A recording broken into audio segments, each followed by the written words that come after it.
Hi, this is Ralph Zuranski. I'm on the phone with Terri Levine, and she's one of the top professional coaches in the industry, founded a leading coach training school, and has worked with clients from every walk of life. Terri is the founder and CEO of Comprehensive Coaching U and the Coaching Institute, an internationally recognized program that provides training to individuals and organizations that want to learn coaching skills. She has compiled an impressive track record of growing million-dollar businesses. Terri, a popular keynote and motivational speaker, is also a successful author. Her best-selling books include Stop Managing, Start Coaching, Work Yourself Happy, Coaching for an Extraordinary Life, and Create Your Ideal Body. Terri is a nationally recognized authority on creating greater business and personal success, and she is featured regularly on the media and on Channel 10 NBC Philadelphia News as a coaching expert. Terri lives in Pennsylvania, and when she isn't coaching, training, speaking, or writing, she loves to race Formula Dodge cars. Wow, that's pretty impressive, Terri. How are you doing today? I'm doing great, Ralph. Good to be with you. Well, I really appreciate you taking your time to answer some of the heroes' questions. I know I was so impressed at the Joe Vitale's Spiritual Marketing Super Summit where I first had the opportunity to hear you speak. It was just incredible, and I'm just astounded by all the great things that you've done. Thank you. Why don't we go ahead and start off with the first question. Did you ever create a secret hero in your mind that helped you deal with life's difficulties? I have sort of an odd answer for that one, Ralph. Okay. I actually created a secret hero, but the secret hero lives in my tummy. I found that the core of where I kind of ground myself is in my stomach area. And so anytime, still to this day, when there's a trial, a tribulation, something that's not quite right, it could be an illness, a death, major change, whatever it might be, I go and just start breathing into my core because I really believe there's like sort of secret energy, a secret little hero that lives in there. And any time that I do that, I just feel more grounded and more focused. So this superhero for me is just within me somewhere, and it lives in my stomach. That sort of reminds me of Qigong masters, where they believe that the energy comes from the stomach also. Yes. I know when I was working with Steven Seagal, he was always talking about building up your qi and, doing it through breathing. So I guess you're far ahead of the pack and actually doing something that benefits you according to the ancient masters. And I didn't even know that, so how about that? Yeah, so aren't you smart? Just intuition, I guess. Mm. When was the lowest point in your life, and how did you change your life path to win a victory over all obstacles? Oh, boy. I really went through a very low period, and this was about 9 years ago. It was just one incident after the next, and my mom, who was probably the person I was closest to on the planet, she passed. A week later, one of my very, very good friends, who was only 40 years old, passed away. Wow. My cat, who was 22 years old, been with me forever, she passed away, and a few months later, my dog passed away. Oh, my God. And it was just a lot at once, as I'm sure you can imagine. Yeah. And many things started to happen, like physically I started to feel ill, I started to gain weight, and I really noticed that I needed to do something so that I could overcome the kind of the spiral that I was in. Mm-hmm. The first thing that I did was I just started to reach out to other people who'd been in these circumstances and began to talk to people who, had lost their mom and that they were also female and about my age, and just reach out and connect. And I went on the internet and I found some grief groups, and I read every single book that I could. And one of the things that I did learn was to allow in the sadness, not to try to push it away, just to be with it. And what I did is, in my exploration of what else I could do, I hired a life coach. By the way, Ralph, I'd never heard of coaching before at that time. Wow. So I hired my own life coach, and through that experience, I not only began to really deal with and accept all of the things that had come into my life, but it led to my career change. I lost the weight I needed to lose. I got a total attitude adjustment, and I also began to study Abraham Hicks and really began to understand that we are not necessarily physical beings, we're more eternal beings, and so I've been able to come to, more peace and more understanding and more spirituality. So my life went from an extremely low point and then led me to the greatest experiences that I've ever had in my life within the last 7-8 years. Do you think it's important that people experience those low points in their life so it can be used as a catalyst to attain the high points? Good question. I think we need to experience that, and I think that we also need to look for and ask for help if it's feeling too heavy.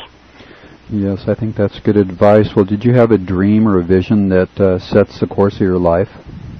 Very much so. I actually call it a technicolor vision because my dreams, my visions are so clear to me. And I'll just sort of share this with you. When I was in the 4th grade, my parents and I were driving back from my grandmother's, and it was about an hour drive. And I chattered away nonstop for the hour drive, telling them everything I was going to do in my life. And I remember this very vividly. They were sort of humoring me. I was like, I'm going to be on TV, and I'm going to write books, and I'm going to be famous, and somehow I'm going to, help other people. And my mom was like, that's all great, honey, and I could just see they were, sort of laughing. Yeah. I started those technicolor visions. I don't know where I got it from, but when I was very young, I used to see myself and what I was going to look like and who I was going to be married to and where I was going to live and what kind of house I was going to have. And I have continued to do this dreaming and this visioning. It used to be on a yearly basis. Now I do it every single day. I wake up every morning, Ralph, and I think about what else I want to experience. And I also live my dream very much in the moment. In other words, I'm not sure when I'm going to check out of the planet. Yeah. So I want to make sure I can get in as much as I can today and enjoy the moments that I have today. Wow, that's really powerful. That's how I live, and I really, my clients hear this from me all the time. I can imagine. My famous quote is, how do you intend to experience the rest of your life? And I believe through our dreams we get to design that. That's amazing. Well, you've definitely had some major setbacks and misfortunes, and I'm sure you've made some mistakes like everybody else. How important is it to take a positive view of those things? I can say to you that I learned to have positive views of those things. I want to be really honest about that. Many years ago, I would say 15 years ago, if I had a positive setback, I would get into my own self-talk about, oh my gosh, this is just awful, what am I going to do, this is terrible, kind of like the victim role. Yeah.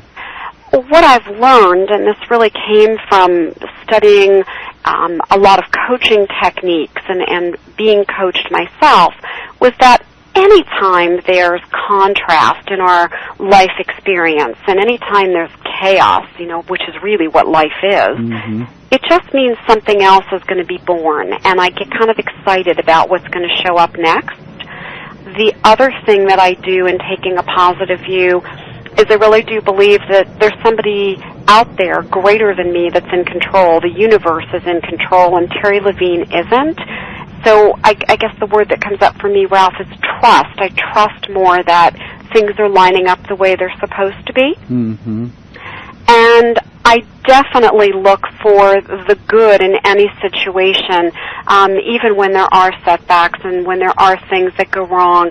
I go, well, what was good? What is good? And I also expect good, so I sort of wait for more good to show up. And I really focus on this one question that I think you've heard me say before, which is, what is working? So whenever things aren't quite right, I really shift my mental attitude and my self-talk, and it makes me feel very, very different. So you really believe it's important to be an optimist? Absolutely. I think everybody needs to stay as much as possible in their heads about what is working and focusing on the positive aspects of every single situation. Even in the worst situations, something did happen that can make you feel good. How important is it to have courage to pursue new ideas? I know that a lot of times we get locked in situations with our peer groups, and everybody is afraid when you come up with new ideas and you strike out in that new direction. It kind of scares everybody. Does it really take courage to change your life? It takes courage, and I think that we all have the courage within us. I think that many people are very fearful of risks, and so I like to switch it around and say to people, life is an adventure. So pursue all the adventures that are out there. Give it a try. And if you think about my philosophy where, we don't know what day we're checking out, why not go try something new and different each day, every day? You wake up and you go, I'm still breathing, I'm still kicking. Go out there and try something. And here's the question that I love. Really, what is the very worst thing that could happen? Because typically in our heads, Ralph, we think there's such a big risk. Yeah. But when you look at it very often, it's not the worst thing in the world. A lot of the heroes that I've talked to have talked about the importance of being willing to fail, and by learning through your failures how to make something work. What do you think about that? I think that's absolutely true. I think that any time that you have a failure, you have a setback, it's a wonderful learning experience, almost like a blessing. It's like, excellent. What did I learn from that? What did that show me? What can I do differently next time? Everybody that I know who's been super successful in their own business was not successful the first time around. And they didn't give up. They went, okay, let me look at that. And some people lost tons of money. Let me look at that, and let me see what wasn't quite right there, and now what can I do with it? That's the most important thing versus saying, woe is me, poor me, well, I'm never doing that again. Looking at every experiences and really taking a look at in what ways did I benefit and grow, and what do I know for next time? Well, you experienced a lot of discomfort in pursuit of your dream. How important is it to be willing to accept uncomfortable experiences to achieve your goals? I think it is important to recognize it, realize it, be prepared for it, and be willing to go through the pain. I will say to people, there are going to be bumps in the road. Life is really a whirlwind. There's a lot of chaos. So when I quit my corporate job, I was making a very high six-figure income. There was certainly, great security and perks. And I was so serious and so ready to kind of experience a huge change in my life that I said to my family, listen, if my coaching business doesn't take off and if I don't make money, don't worry. I can get really good at, do you want fries with that? I was willing to sell my car. I was willing to downsize and sell my home and move into an apartment. I even was willing, if need be, to sleep on the street. And I'm really being serious about that. I had a mission. I had a quest. And I just said to myself, this is within me, and no matter what, I'm going to make it happen. I think that any time we set out on a strong vision, we have to be willing to understand there may be some bumps in the road. It's not going to always be easy and effortless and comfortable, but if it's really your dream, if it's your burning passion, if it's your desire, don't let that hold you back. It's a bump in the road.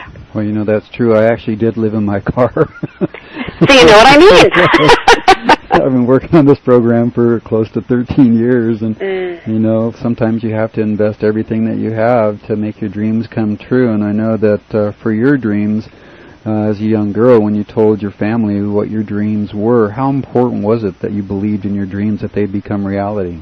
Belief is everything to me. Oh, Ralph, it's everything. Whatever you believe, whatever you see, whatever you feel, whatever is your dominant vision, your dominant intention, that's what makes it come to be. So I talked a little before about a technicolor vision.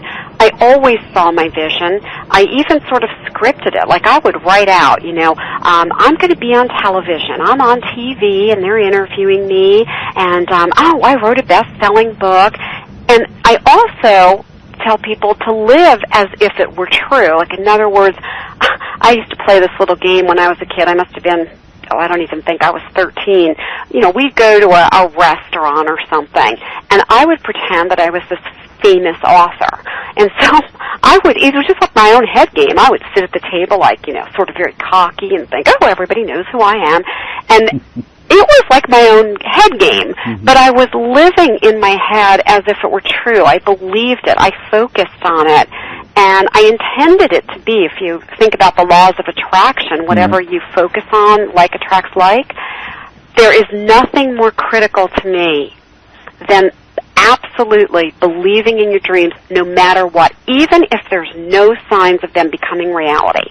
Just keep on believing, keep on visualizing. Thoughts create your reality. Well, everybody has doubts and fears. I know that you can't wake up and on any day not fear of failure, fear of problems with health, fear of family. I mean, there's so many doubts and fears that assail us on a daily basis.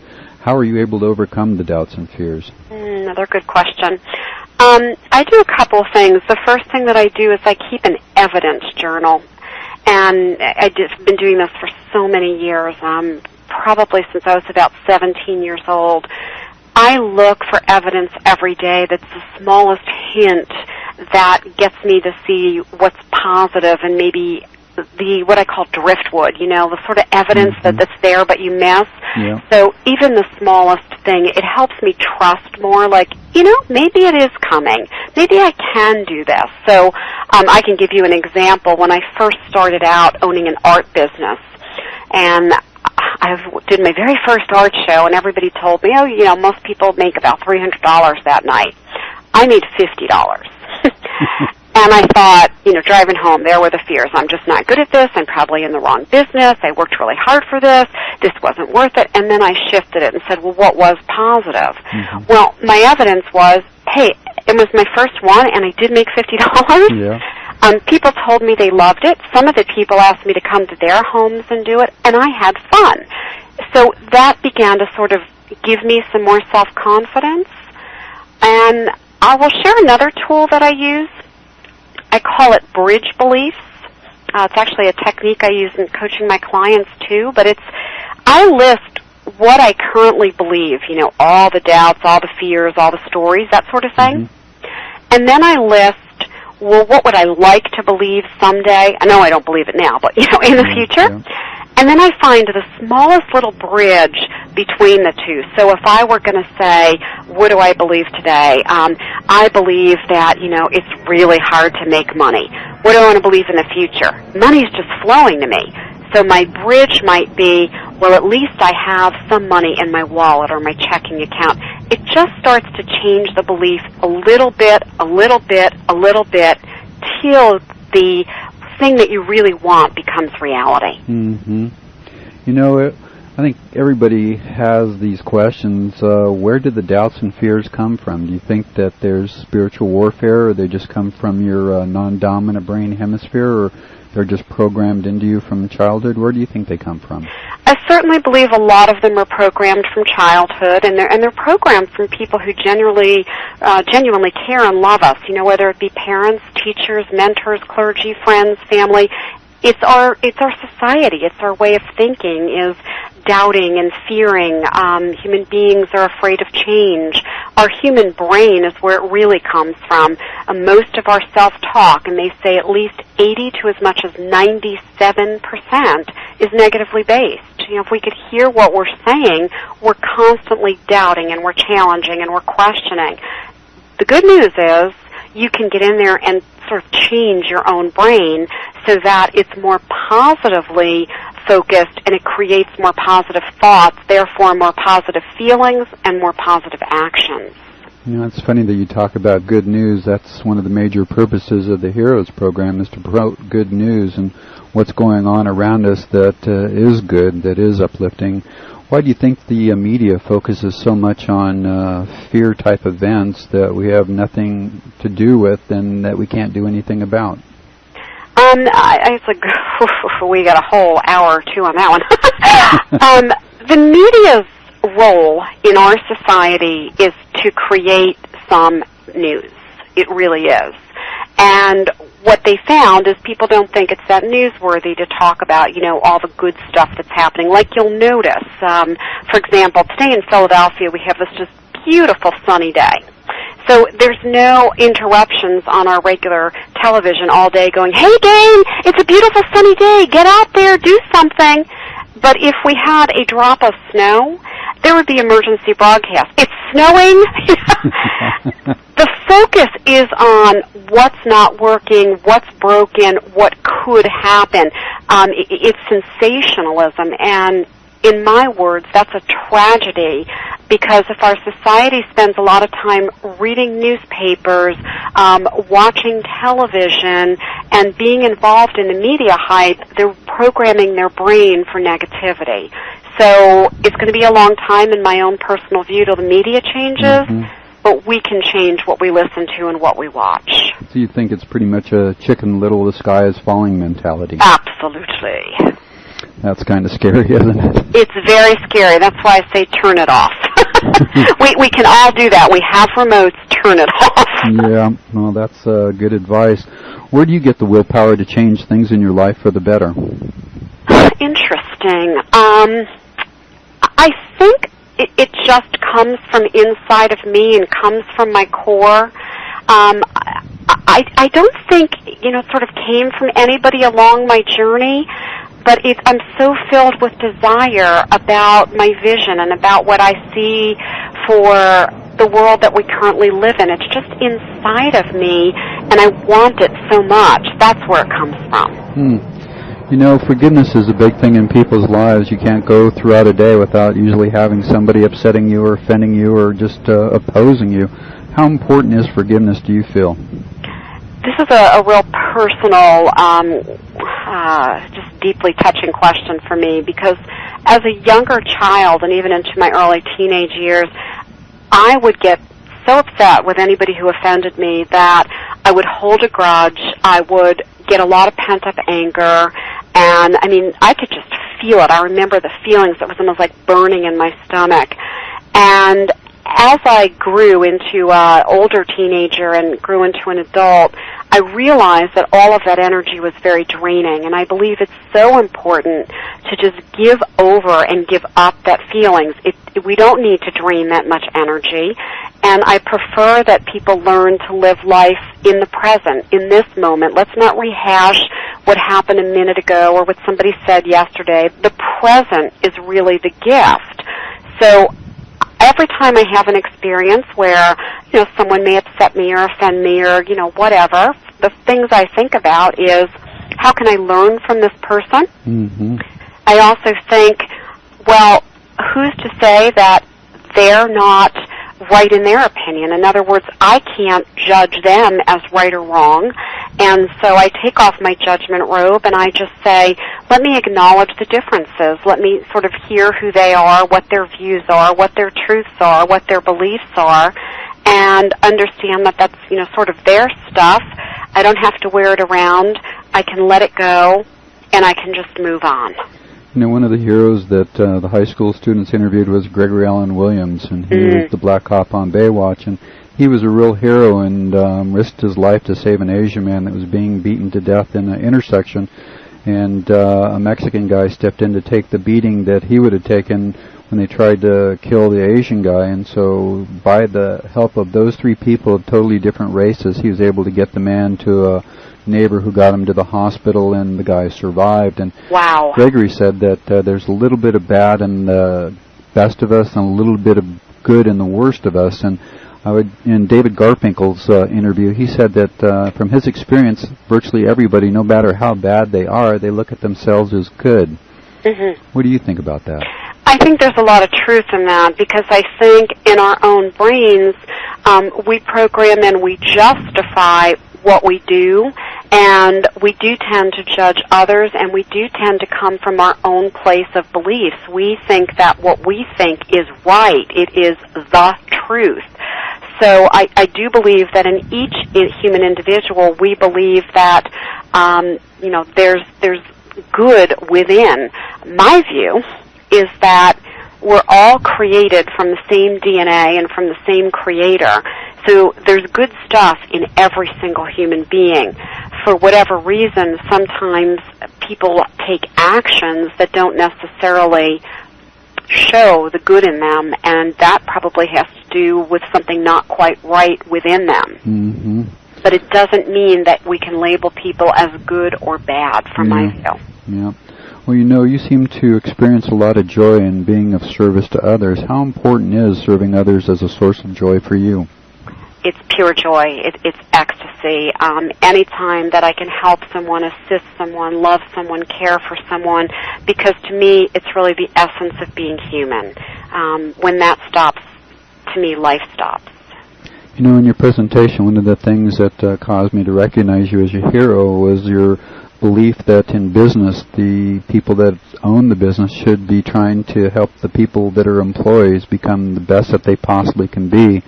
Could you share that a little bit with us? Yeah, I really do believe that our goal in life, our part of our mission as human beings, is to help other people find their greatness as we find our own, and help other people see it. And coming out of corporate America, one of the things that I noticed that just so has inspired me to try and change corporate America is the philosophy that people should sort of be beaten up and beaten down and told what they do wrong. Yeah. An employee review is typically, let me tell you what you're doing wrong. Yeah. So my philosophy, and it is just really working magically, and it's what we do for my Stop Managing, Start Coaching book, is just really get out there and say, the people who work for you are good people. There's greatness in all of them. If they're not performing and they're not productive and their morale is down and they're taking a lot of sick days or whatever it might be, it's you as the manager who aren't bringing out their greatness. And then we teach the managers tools that instead of managing people, we literally just go in and we become the good finders, the great finders, and as the manager becomes more coach-oriented and helps people see their greatness, the amazing things happen because we build up the self-esteem in the employees. You don't have to talk to them about productivity after that because they want to be productive. They do it on their own. It really, to me, should be the way all corporations run, no matter how big or how small. Boy, that's true. Well, that was revolutionary when I heard that. That just really struck a chord in me that that's what every young person should discover, is a company that does something like that to help them be the greatest that they can be. I agree. People pray, and everybody has different faiths, and that sometimes can be a problem when faiths compete against each other. But what is the power of prayer in your life? How has prayer helped you? I use prayer in what I would call more of an informal way. I certainly do ask the universe for things. That's sort of like when I script out and when I vision, I say, I want this, I'd like to have this. But I'm not coming from a give me, give me, give me. Mm-hmm. I'm coming from what else can I do to serve the world, and here are some tools and things that I might be able to use to help serve the world better. Mm-hmm. And then I'm noticing when things come in, no matter how small they are, and I'm showing gratitude. Mm-hmm.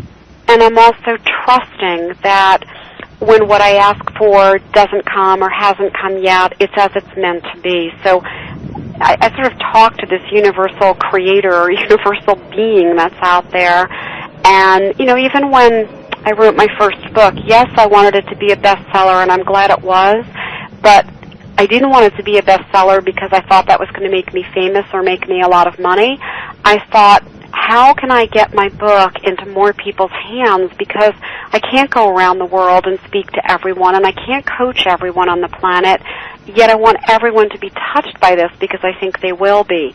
So I asked the universe, how can I get this out there in a bigger way? And, I sort of got this answer back that was, well, you've really got to market it a lot so you can create it to be a bestseller, so the rights can be picked up by other countries and translated. If you are constantly looking and coming from serving and being prepared to give as much as you ask for, I believe that's important, and that's how prayer weaves into my own personal life. How important is it to maintain a sense of humor in the face of serious problems? Because everybody has problems in their lives, and a lot of them are serious. Yeah, that's very true. Humor, to me, is a key. It's probably a big essence of my life. I learned a skill years ago, and that is to really think in any situation of somebody or something that makes you feel a little humor. And my own personal trick is Lucille Ball is like my very favorite comedian of all times. I just think she is a hoot. I think she is the funniest. So anytime there's sort of like adversity and I want to find the humor in it, I sort of put the head of Lucille Ball on top of my head, and I start to think like her. You know, my favorite scene is that chocolate factory thing where, you know, the chocolates, and I'm like, okay, how can I see the humor in this? The other thing that I do is I sort of step away from it, like get myself out of it. I kind of say, what if this was like a movie, you know, a comedy movie? How would the writer, the director, find the comedy within the movie? Mm-hmm. Yeah. And that really works. But a lot of times, and my husband always laughs about this, we'll be in the middle, like today. I'll give you a true life example. We are selling a home that we owned, and now we have, quote, sold the home 3 times in 3 weeks. And every single transaction has fallen apart within the 3-day attorney review. So my husband calls me this morning, and he goes, you won't believe this. This one fell through. And I could just hear how pent up he was, you know. And I was just making my silly kind of jokes, and, you know, I put Lucy's head right on, and he's like, I can't believe you're finding humor in this. And within about 3 minutes into our conversation, he was also beginning to laugh and chuckle, and we started to brainstorm, well, what else could we do so that the next transaction holds? Mm-hmm. That's how I use it. Yeah, that's Don't really tell good. my husband Mark that, though. Yeah, well, you wouldn't want him kissing Lucille Ball. You look kind of silly with 2 heads on top of one body. But they'd be 2 pretty heads, so there you go. Oh, thank you. Well, by the way, I've dyed my hair red now, so I look closer to her. Wow, okay. Well, that's always impressive when you see somebody with red hair. You don't see very many people that do have it. Who do you feel are the real heroes in our society today that aren't getting the recognition that they deserve? Well, I'm going to start with the folks that still are real heroes to me, and just because there's time passed between 9/11, I think that in many ways that we're sort of forgetting. But certainly the 9/11 heroes, and I'm not just talking about the firefighters who took action, but I'm talking about every single person who gave, who went, who expressed, who loved. You know, there were coaches offering free coaching around the world. Just for example, there were people setting up different gift banks and food banks to help the families of those that were in loss. I think some of our heroes are today, just look at where we have troops in so many different areas, and just look at our own country with our own protection here in the U.S. And then I want to really look at the people that I think don't get recognized, because there are so many people making society a better place. I mean, there's everything from poets to artists to, you know, lifesavers on a smaller scale. You know, think about when you go to the pool and you've got a lifeguard. People who are creating peace, the scientists. You know, I just read an article yesterday. They did some stem cell research that they really think is going to be the answer for Alzheimer's. Teachers, oh my goodness, you know, underpaid in my view for the awesome, incredible work they do. We've got people in sports. We've got writers, movie characters, and characters in books that inspire us and that create desire within us, our own families. Business changers, people who are really changing the way corporations think. People who take care of the earth and make the earth greener or better. I have tons of respect and admiration for what astronauts have done and what they do. And then what I call angels. We've all had them in our experience. Just the person who shows up and they help you for no reason whatsoever.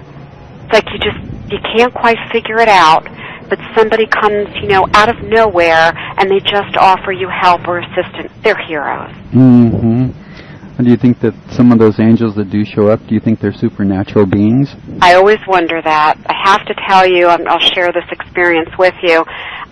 Many years ago, I was traveling by train, and I got off the train, and I was in, I can't remember what city, Boston. And I was totally confused as to where I needed to go, and I was going on a very important job interview, and I had like 30 minutes to get there.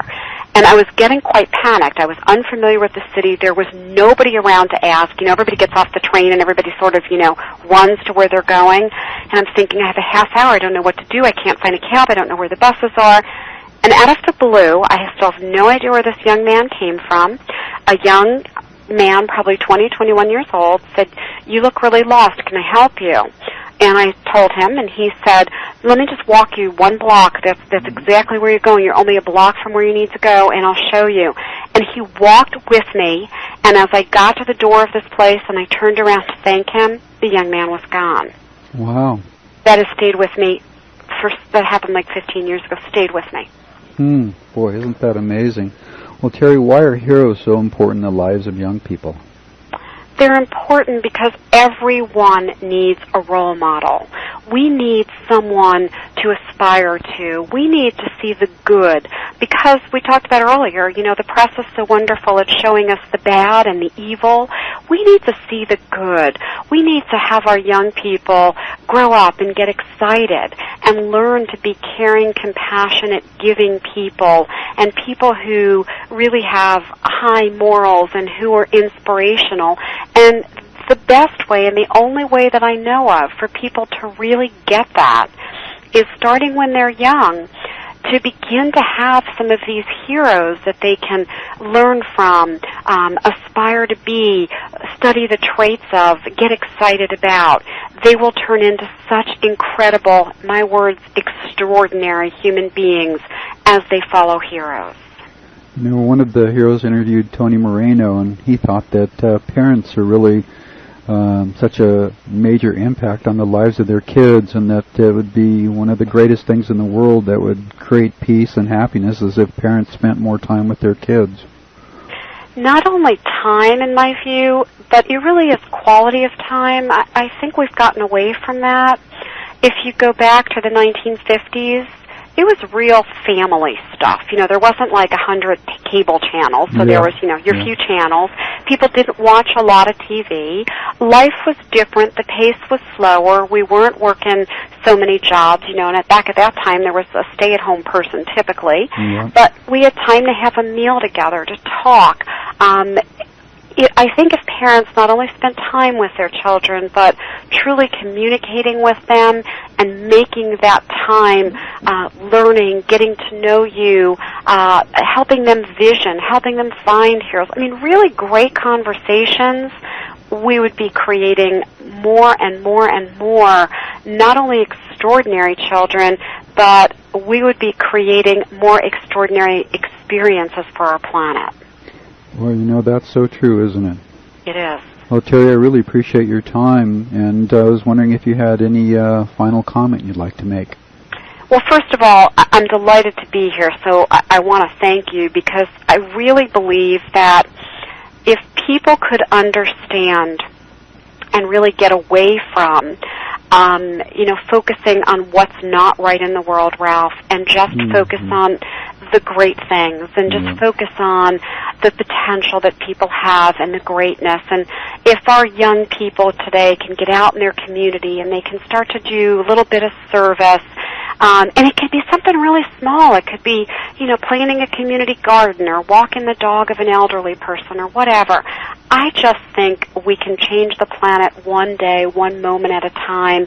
And as our young folks begin to do this, they'll enhance their self-esteem, they'll see what an impact they make on the planet, and it will be just a different experience as we go forward as a human race. So I want to thank you for doing the work you do. It's important, it's extraordinary, and you are a hero as well.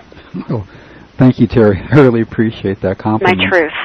Well, it's something that I've been working on for a long time, and I felt that if we didn't start doing something now, that the world would not be a better place in the future, especially for the young people. And I just thank you for the work that you're doing and helping to bring out the greatness in every person, no matter what age they are. Yes, thank you. So again, I just want to tell you how much I appreciate your taking your time to do this, and I hope you have a great day. Same to you, and really it was my pleasure. Thanks for having me, Ralph.